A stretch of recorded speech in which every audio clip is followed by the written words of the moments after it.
Ya estamos en nuestra tercera y última hora de clase por esta semana. Seguimos en los aspectos microeconómicos, es decir, hablando de la microeconomía, en el mecanismo del mercado y específicamente en los fundamentos del mercado. Ya hablamos de la demanda y siempre que nosotros estemos hablando de demanda, rápidamente ustedes van a ver un economista hablando de la oferta porque esas son dos tijeras, ¿ok? Son dos variables que están absolutamente relacionadas. Entonces, vamos con el tema de la oferta. La oferta que es la cantidad de un bien que las empresas producen y venden por su propia voluntad.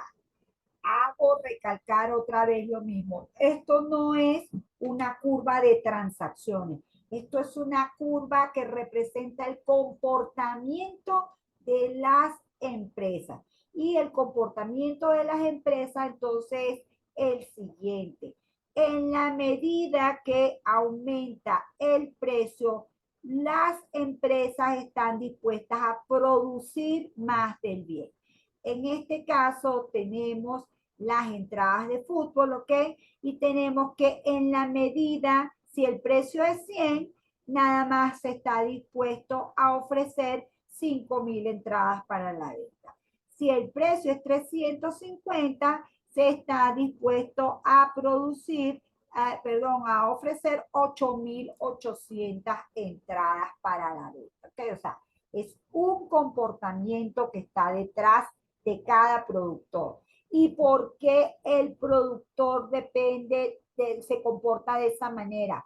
Porque tiene una relación directa con el precio. Bueno, porque en la medida que aumenta el precio, aumenta su ganancia.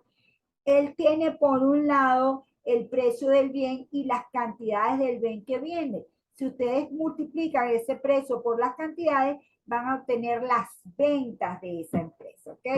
A esas ventas, él le tiene que restar el costo de ventas, es decir, en el caso de las reventas, los revendedores consiguen las entradas a un precio determinado y ese precio, ¿verdad? Es el precio de costo y ellos le colocan un precio mayor que obviamente incluye la ganancia que ellos desean tener de esa venta y entonces la diferencia entre las ventas y el costo de esas ventas es lo que determina el beneficio. ¿Qué quiere ese productor? Ganar el máximo beneficio posible. Entonces, él todo el tiempo va a estar haciendo una relación de costo-beneficio. Él va a estar pensando en la unidad adicional. En cada unidad adicional, él va a hacer la relación de costo-beneficio y en ese punto donde producir o vender una unidad adicional no le permite cubrir el monto adicional de los costos, hasta ahí él debe parar. De ahí en adelante él no debe seguir produciendo o vendiendo porque para eso significan pérdidas, ¿ok? Entonces, repito, esto es lo que está detrás de este oferente. Este oferente todo el tiempo va a tener su precio de venta como referencia, el precio de los bienes que él utiliza para producir ese bien. ¿Okay? Entonces, esa sería la relación con el precio y obviamente hay otras variables que también tienen relación con el precio. Esas otras variables, que esto se desconfigura tanto, esas otras variables son obviamente el precio de los factores productivos, ¿verdad? Y hay otro tipo de variables que también intervienen en esto y que van a generar, al ser variables distintas al precio, van a generar cambios, ¿ok? Van a generar que se haya un desplazamiento de toda la curva, no solamente de una parte de la curva, sino, o sea, no un movimiento dentro de la curva, sino un movimiento a lo largo de la curva. ¿Cuáles son Esas variables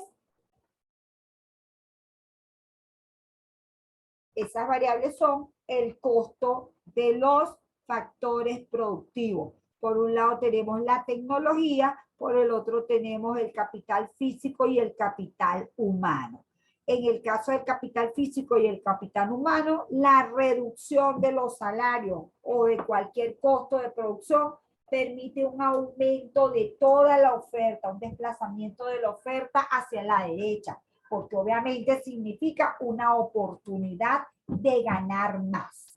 En el caso de la tecnología, estamos hablando de avances tecnológicos. Si usted cambia una tecnología, es porque esa técnica es mucho mejor, le permite producir más a un menor costo. Entonces, en el caso de la tecnología, obviamente, siempre que usted implemente una tecnología, es porque va a producir más. Eso genera un desplazamiento de la curva de oferta hacia la derecha. Por ejemplo, les tengo aquí el ejemplo de unas semillas producidas mediante ingeniería genética. Si usted ahora trabaja con ese tipo de semillas, pues entonces va a producir más tomates, por ejemplo. Entonces, eso genera un aumento de toda la oferta de tomates, un desplazamiento hacia la derecha. Otro elemento importante que afecta a la oferta es el precio de los bienes sustitutos. Ojo que aquí opera distinto al caso de la demanda. Escuchen bien, un aumento del precio de bienes sustitutos estimula a los empresarios a abandonar el bien en cuestión y a producir el bien sustituto porque obtendrá más beneficio. Ejemplo, eso se ve mucho en los cultivos. Se aumenta el precio de la harina de maíz, los productores de harina de trigo se ven estimulados a abandonar el cultivo de trigo, es decir, disminuye la oferta de trigo, se desplaza toda la curva hacia arriba y en el caso de en la demanda de, o la oferta de maíz, perdón, aumenta la oferta de maíz, aumenta, los empresarios deciden producir más maíz, ¿ok? Afecta muchísimo al mercado también la cantidad de productores, es decir, que se creen nuevas empresas, que se creen nuevas formas de producir los bienes y servicios. O sea, en líneas generales, nuevos productores, más productores, generan un desplazamiento de la oferta. En este caso decimos hacia la derecha. Ahorita vamos a ver bien el tema de ambos, de cómo son los aumentos. En el caso de las expectativas, igual, los productores tienen expectativas de qué va a pasar con el precio en el futuro. Siempre que el oferente piense que el precio de su bien va a aumentar dramáticamente, su conducta, escuchen bien, racional, es dejar de ofrecer el bien ahorita y venderlo cuando el precio sea más alto.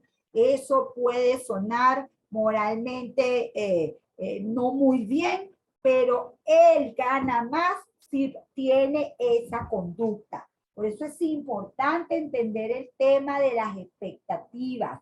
En el caso del tema número 1 hablábamos de los incentivos, que los incentivos hacían cambiar las decisiones. Bueno, las expectativas al final se informan de qué cree el productor que va a pasar en el futuro. Fíjense una cosa que los productores están muy pendientes. ¿Qué va a pasar con la producción nacional? Es decir, con el PIB en el futuro.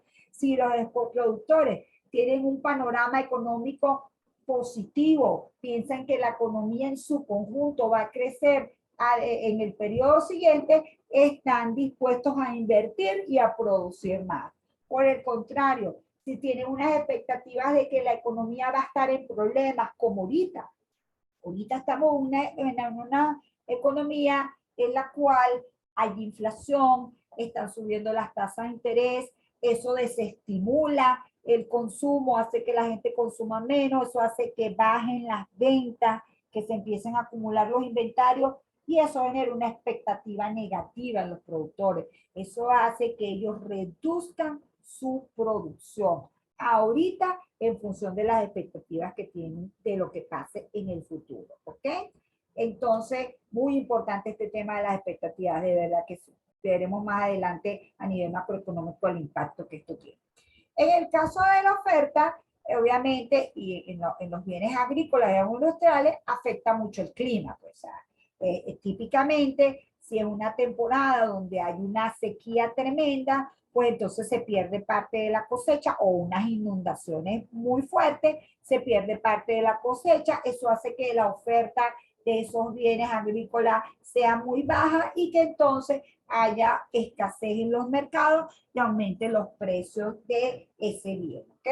O puede ser al contrario, que sea un periodo muy bueno en el clima y entonces haya una oferta enorme del producto, y es cuando ustedes ven allí que hay una reducción en el precio del bien. O típicamente ustedes saben que los bienes tienen cierta estacionalidad, tienen un momento donde se produce o donde se siembra y otro donde se cosecha. Entonces, bueno, obviamente cuando ya está la cosecha, eso genera un cambio en los precios de esos bienes. ¿Okay?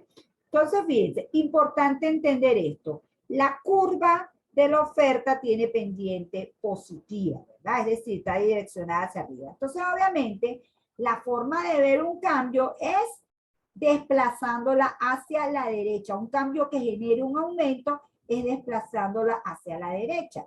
Y la forma de ver una reducción es desplazándola hacia la izquierda o hacia arriba. ¿Ok? Es la forma de plasmar el cambio. Fíjense que si usted pasa una línea imaginaria aquí en el precio, en este nivel de precio, usted tendría una cantidad aquí y una cantidad aquí mayor. ¿Ves? O sea, es un aumento de la cantidad. En este caso, si usted pasa una raya del precio aquí, aquí tendría una cantidad ofrecida y aquí tenía una cantidad ofrecida menor. ¿Ok? Entonces, por eso es que es importante entender el tema de la dirección de las gráficas. Y recuerden que solo el precio genera cambios dentro de la curva de la oferta y lo hace en la misma dirección. En el caso de la demanda, aquí la demanda tiene pendiente negativa, entonces cuando nosotros vemos una reducción decimos que se desplaza hacia la izquierda o hacia abajo, y cuando vemos un aumento decimos que se desplaza hacia la derecha o hacia arriba. Yo siempre le termino diciendo a mis alumnos, no adivine, no adivine porque no sirve de nada adivinar. Usted grafique, y en la medida que usted grafica, pues entonces usted se da cuenta cómo es la cosa. ¿Ok? Entonces, ¿qué es lo ideal? Lo ideal es que usted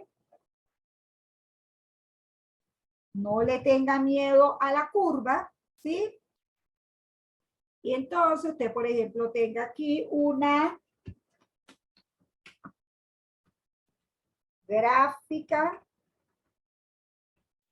de tomates. ¿Ok? Y entonces usted va a tener su eje cartesiano.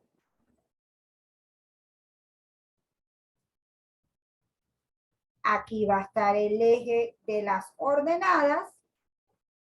Aquí va a estar el eje de las Y. No siempre va a estar representado de manera que recuerde que aquí está el valor de 0. Nunca se suele colocar en la gráfica, ¿ok? Está el valor de 0, lo que significa que hacia acá va a crecer la variable de forma positiva, 5, 10, 15, 20, 25. Y hacia acá va a crecer la variable Y de forma positiva. ¿Ok? 2, 4, 8, 10, 12, 14. ¿Ok? Y entonces usted, si es la oferta, va a hacer una curva con dirección hacia arriba. ¿Ok? Sabe que en esta gráfica de este lado va la cantidad ofrecida. ¿Ok? Y que de este lado va el precio. ¿Ok? Y entonces que usted puede tener un punto como este, ¿ok? Donde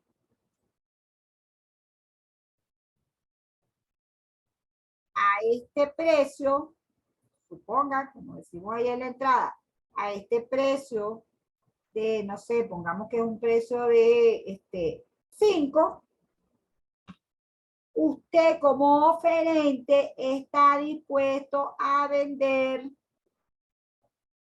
todo un mercado, esto no es una sola persona, ¿ok? De todo un mercado, se venderían 100 toneladas de tomate. Ah, bueno, resulta que si el precio aumenta, ¿ok? Después veremos qué cosas hacen cambiar el precio. Y el precio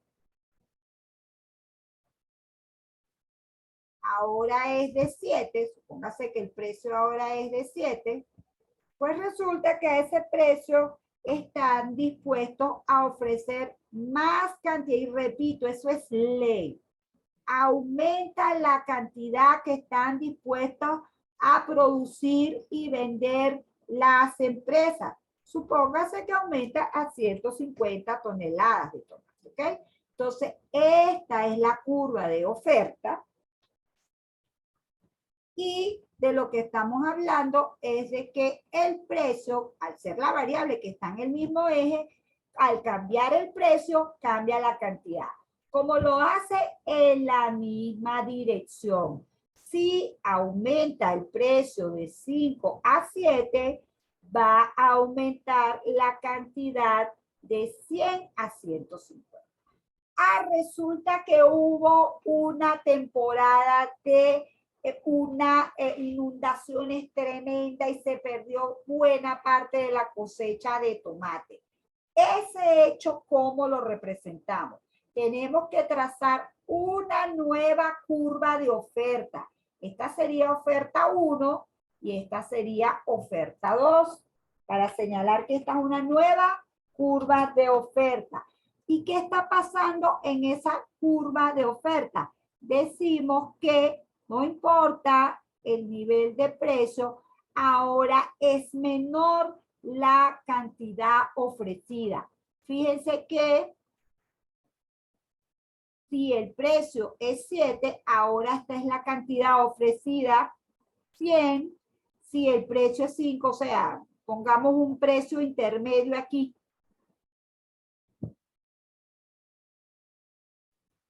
O mejor dicho, pongamos que el precio es 7. Si es 7, fíjense que ahora en vez de 150, solamente se va a ofrecer 100, ¿sí? A este punto que está aquí. Recuerden que lo que hacemos es representar puntos. Fíjense, este era el punto A, ¿verdad?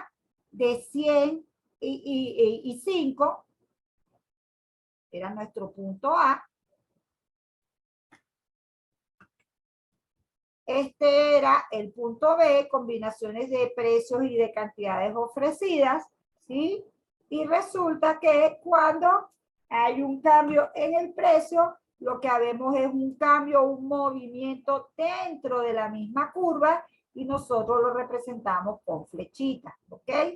Ahora, si es un desplazamiento de la curva, fíjense que lo representamos así, con un desplazamiento hacia la izquierda, y ahora este punto C, fíjense que este punto C que está aquí, ahora ¿cuáles son las coordenadas? Las coordenadas de este punto C son que se intercambian 100 unidades a un precio de 100. ¿Ves? Entonces, repito, nada está teniéndole miedo a las gráficas, no. Usted grafique, usted vaya entendiendo cómo funciona esto, porque de verdad que no, es importantísimo para entender la economía. ¿Ok?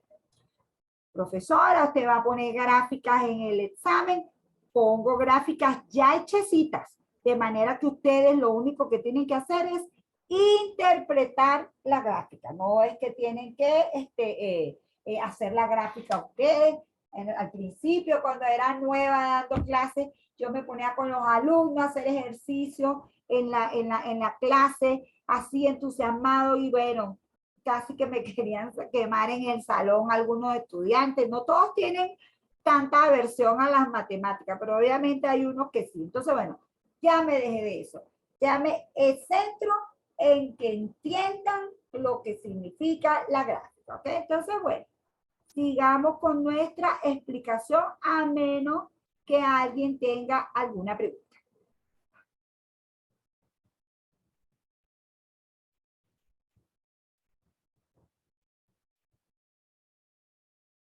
Ok, no hay pregunta, entonces vamos con entender ahora el mecanismo del mercado. Fíjense, para entender el mecanismo del mercado, nosotros lo que hacemos es que en una misma gráfica colocamos la curva de oferta y la curva de demanda, ¿ok? De manera que a diferentes niveles de precio van a haber una combinación de cantidades ofrecidas y una combinación de cantidades demandadas. Esto siempre va a terminar generando esta X que está aquí, esta forma de X. Es decir, va a terminar generando que en algún punto las curvas se intersecten, ¿ok? Porque obviamente, como esta va en dirección hacia arriba y esta va en dirección hacia abajo, en algún momento se intersecta. Entonces, bueno, precisemos cómo se obtiene el equilibrio en un mercado determinado y qué fuerzas llevan a ese equilibrio. Seguimos con el ejemplo de las entradas de reventa para el partido de fútbol. Aclaremos que se trata de un juego entre Paris Saints y Germain y Mónaco. Yo me imagino que este era el equipo donde estaba Messi. No sé si todavía estará en ese equipo, este de Paris Saint. No sé, me ayudarán ustedes que saben más de fútbol que yo, si todavía el amigo Messi está en ese equipo o no está. ¿Alguien lo sabe? ¿No? Bueno, de verdad que eso no lo averigué esta mañana. El caso es que entonces, fíjense lo que sucede.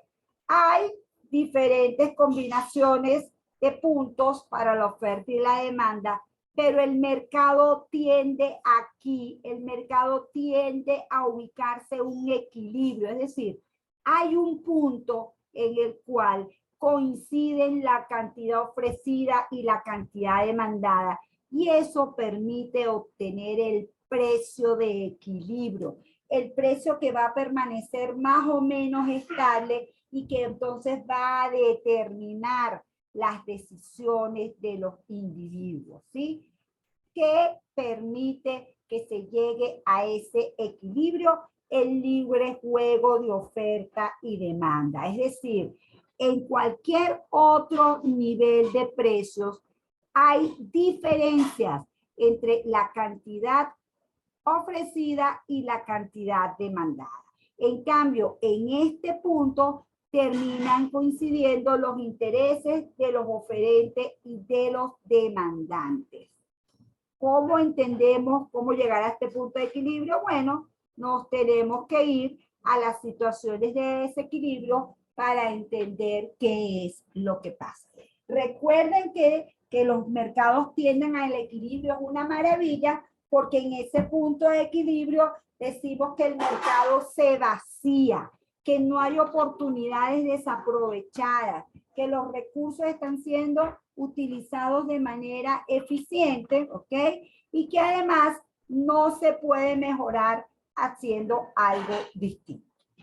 Entonces, fíjense, ¿qué ocurre generalmente en un mercado que el precio esté por debajo del precio de equilibrio? Bueno, a ese precio hay muy poca oferta y muchísima demanda. Es decir, ese es un mercado donde hay escasez. Mucha gente quiere demandar ese bien, pero poca quiere ofrecerlo. Como es un mercado de escasez, la única forma de que estos demandantes, todos estos demandantes que están aquí, están interesadísimos en obtener ese bien. Obviamente, los que están más arriba, los que están dispuestos a pagar el precio más alto, son los que están mucho, pero mucho más interesados. Todos estos que están aquí, están deseosos de obtener una venta, una entrada en reventa, y eso va a hacer presiones para que el precio suba hasta un nivel donde termina llegando a este precio de equilibrio. Es decir, la condición de escasez no se mantiene porque hay presiones para que el precio suba. Los demandantes están dispuestos a pagar unos precios más altos de manera de que se obtenga una mayor cantidad de oferta sobre estas entradas. Así que esta situación no se mantiene en el tiempo. Suponga lo contrario, que está en una situación como esta donde el precio es 350. Bueno, a un precio de 350, ¿cómo no? La oferta es mucho más alta, es la máxima que se puede obtener, pero ya hay muy poquitos compradores que están dispuestos a pagar ese precio. Eso hace que en el mercado de competencia los oferentes tengan la necesidad de aceptar unos precios más bajos. ¿Por qué? Porque unos precios más bajos significa que más demandantes están dispuestos a obtener rentadas de reventa. Entonces, al final se logra esa posición de equilibrio de la que estamos hablando, en la cual la cantidad ofrecida y la cantidad demandada coinciden. En este ejemplo numérico que estamos colocando, eso ocurre en el punto C. Es decir, en el punto C, donde el precio es 250 euros, hay coincidencia entre los oferentes y los demandantes y se realiza el intercambio por 8.000 entradas. ¿Ok?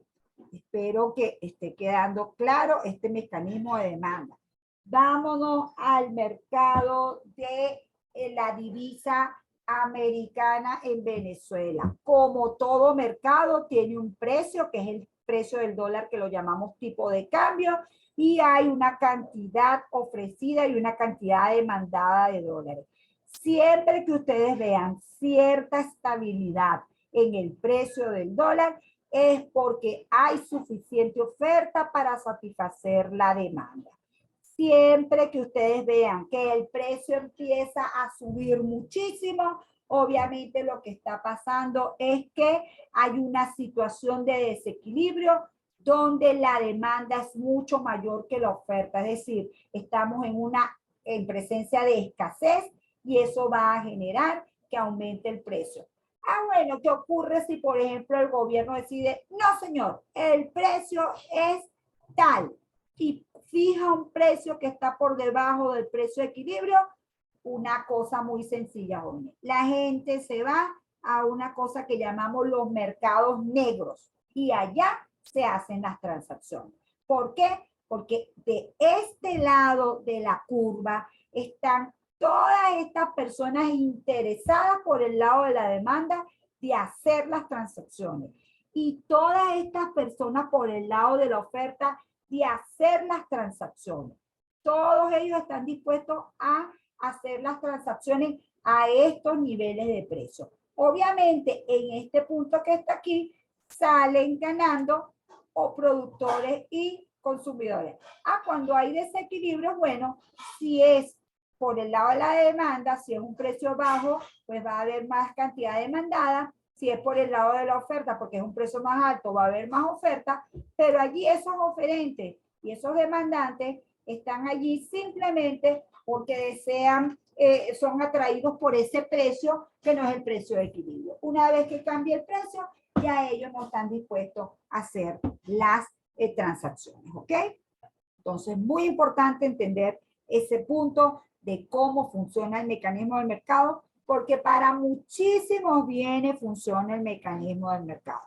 No todos los mercados son competitivos, por supuesto que no. Por ejemplo, imagínense el mercado de microchips, el mercado de aviones.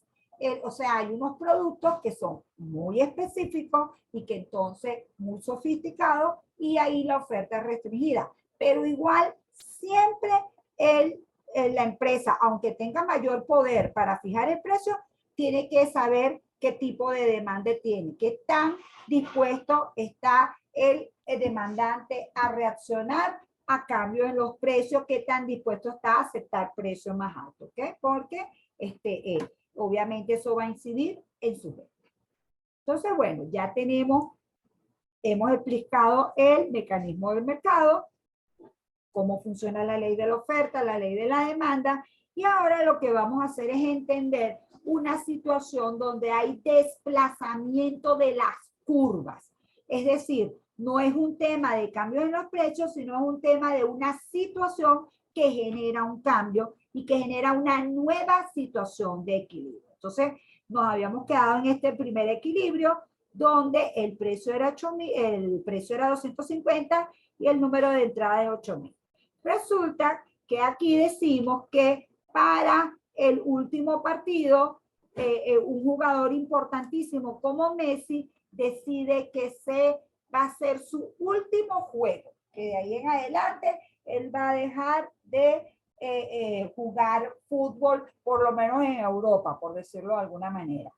¿Qué va a ocurrir ahí? Eso cambia radicalmente la situación. Eso hace que ahora muchas más personas estén dispuestas a ir al juego. Y también hace que algunos oferentes ya no estén dispuestos a ofrecer la entrada. Entonces se genera un desplazamiento de la demanda a la derecha en señal de aumento y un desplazamiento hacia la izquierda en señal de disminución. Al final, entonces, hay un precio nuevo de equilibrio en el cual es mayor que el anterior y además han aumentado la cantidad de equilibrio. Entonces, ¿qué pasó? ¿Se rompió la ley de la demanda y ahora mayor precio y mayor demanda? No. Lo que ha ocurrido es que cambiaron las condiciones y ahora las curvas responden a unos niveles diferentes de precio. Viene otra vez el libre juego de oferta y demanda y termina generándose un equilibrio en este punto que está aquí. Fíjense que al final las entradas suben de 8,000 a 9,000 y el precio sube de 250 a 320 euros. Siempre que haya desplazamientos de la curva de la demanda, vamos hacia la derecha, en señal de aumento, vamos a estar generando que esa situación permitió un aumento del precio de equilibrio. Siempre que tengamos desplazamientos de la curva de oferta hacia la derecha, eso va a terminar generando un precio de equilibrio menor al anterior. O sea, es un asunto de, repito, individuos persiguiendo sus propios intereses y eso hace que esos individuos entonces tomen sus determinadas decisiones. Eso, ese punto de equilibrio, ese libre juego de oferta y demanda donde se llega a ese punto de equilibrio, termina siendo el punto donde hay una ganancia del comercio, ¿ok? Esa ganancia del comercio la podemos medir como el excedente del productor y el excedente del consumidor sumado, es decir, el excedente total es el máximo que se puede obtener, ¿ok? ¿Cómo se obtiene el excedente de total? Bueno, existe un excedente del consumidor y existe un excedente del productor.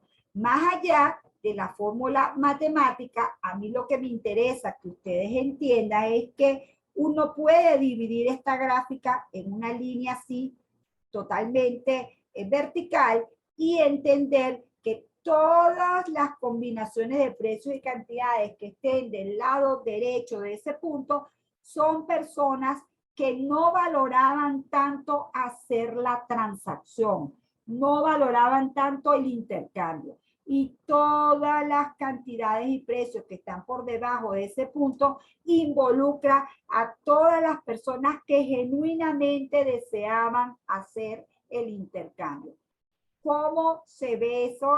Bueno, del precio de equilibrio hasta el precio máximo, todas estas personas están tan interesadas que han sido capaces de aceptar precios más altos. Obviamente, en la medida que el precio es más alto, se va reduciendo el número de personas que están dispuestas a pagar ese precio más alto. Fíjense, todo esto al final se traduce en una ganancia para el consumidor.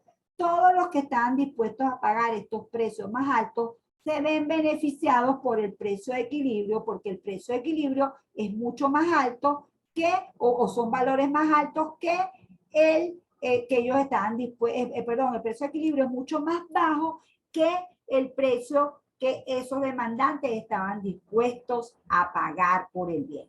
Todo esto es ganancia para el consumidor.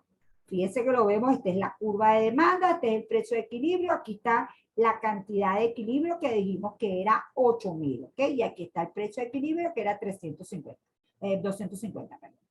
En el caso del excedente del productor, resulta que hay productores muy competitivos que estaban dispuestos a ofrecer el bien a precios menores del precio de equilibrio.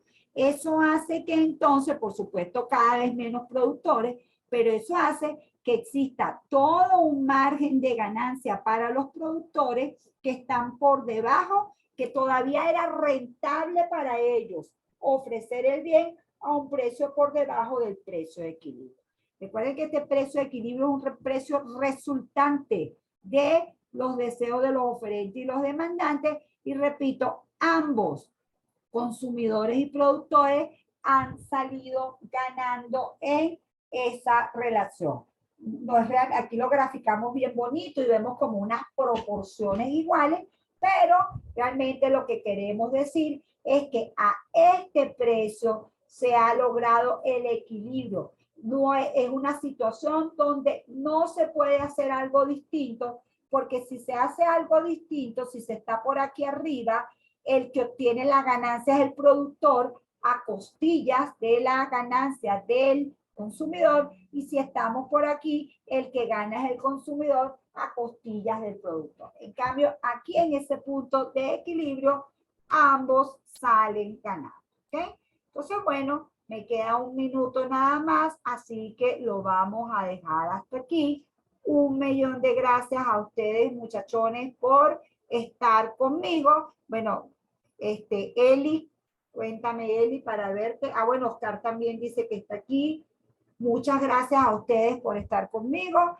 Muchas gracias a todos por ver la grabación. Por favor, véanla todo lo que lo necesiten para entender de qué se trata. Es muy importante que sigan conmigo las clases para que vayamos avanzando. Ha sido un verdadero placer y bueno, nos vemos la semana que viene.